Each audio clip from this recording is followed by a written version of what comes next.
Well, St. Paul leaders are continuing to work on revitalizing downtown and bringing more foot traffic to the area.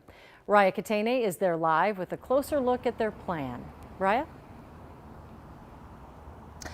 Well, Julie, for the first time in over a decade, Visit St. Paul, which is the group dedicated to bringing more people into the city, has what they call a strategic 3-year plan. And one of the biggest goals between now and 2027 is booking more conventions and some big events to bring more people into the city.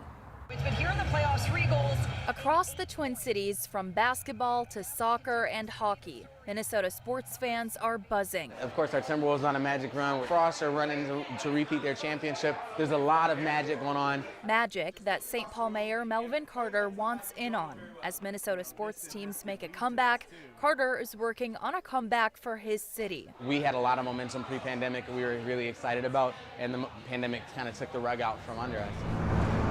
Slowing foot traffic, commercial vacancies downtown, and some business closures have posed challenges for the city. Infrastructure. Okay, wait a minute. Cheering on the Wolves and Frost and discussing the city budget with community members at the Black Heart of St. Paul, a local bar on University Avenue, the mayor says the city is making strides. Our numbers when it comes to a Wild game, our numbers when it comes to a Frost game or a concert downtown are pretty incredible.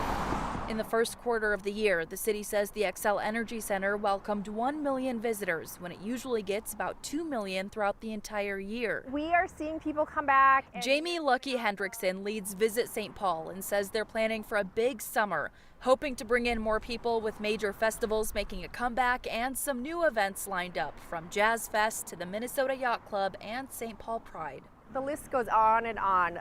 Little Africa Fest, India Fest, Irish Fair. St. Paul knows how to celebrate. Depth continues to be the story. A celebration of Minnesota sports. We're cheering for the Frost and we're cheering for the Wolves. To its cities, as those in St. Paul hope the momentum continues.